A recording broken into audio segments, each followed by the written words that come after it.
cooking is done. So, mauuna na akong kumain kasi may ginagawa pa yung dalawang daughter ko. Actually, hindi ako nag-agahan, nag-lunch. Ayun. So, dire-diretso. Same last night. So, ito na yung food natin, oh. Yan. Yan, oh.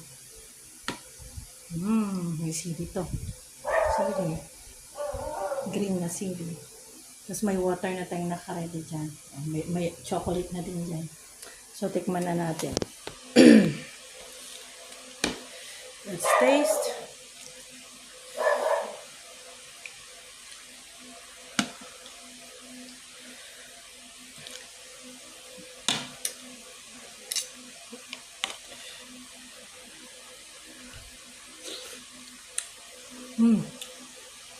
Init.